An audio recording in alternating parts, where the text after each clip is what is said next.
Hello guys, welcome back to the channel. Today taking a quick look at the Roxor, and I also want to take the time to wish everyone a happy new year. It's already getting dark out here. Just one thing I wanted to show you. I've had this project going on for quite a while, but finally I got the blinkers working, as you guys can see. I initially had everything in place, but due to some water damage, the blinker on this side was not working. So I had to get one from Amazon, which I did. And I have everything wired up right now. Take you to the back.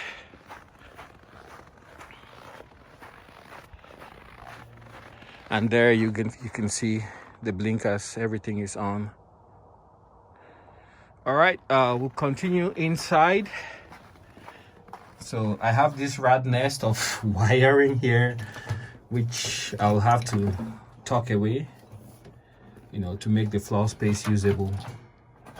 But apart from that, one thing I would like to talk about today, guys, is about cold weather operations of the Roxor.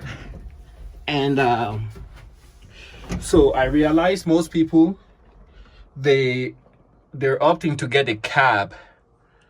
So when you go to get a cab for your Roxor, bear in mind that it's an off-road vehicle, and if you take it off-road and maybe rock climbing or stuff like that, one day you might find yourself rolled on the side or on the roof of your vehicle.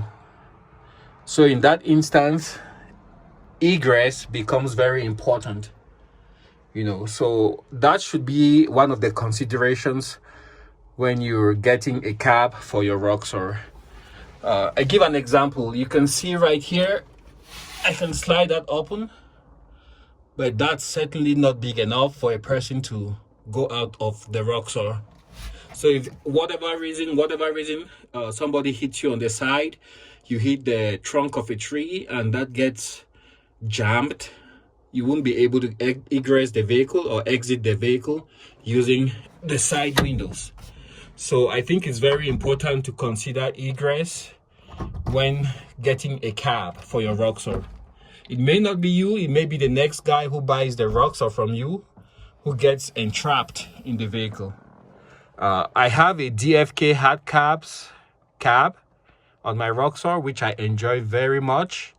And as you can see, it gives me a variety of options. I still have both doors. Let's say one gets slammed, and these doors are it's very heavy construction, all steel panel with some bracing in here, welded bracing.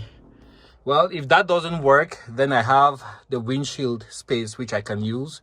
It's very easy to open, as you saw. It just has these two tabs here to hold it in place. Very easy to work, and you can open it partially, even though it's not recommended to do this when you're driving. So that's one option.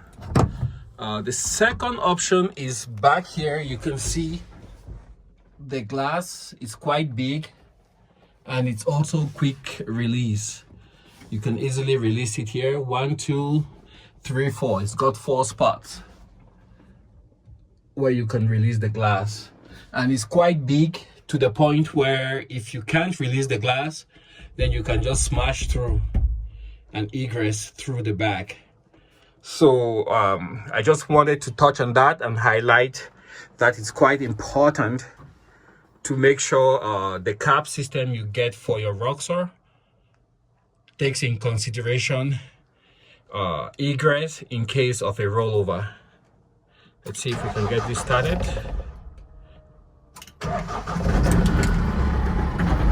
Well, it's been a few days since I had this started. Running a bit rough.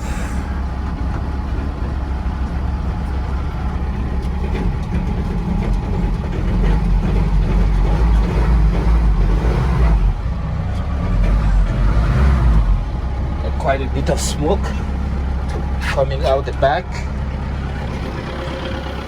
So that's the rear glass, like I was saying. You can see you can smash through and come out. Bit of smoke over there. And the door, all of that is steel. It's quite heavy duty. So let me know what you guys think, and leave a comment below on the kind of cab system that you try to get for your Roxor. Thanks for watching, and see you guys on the next video.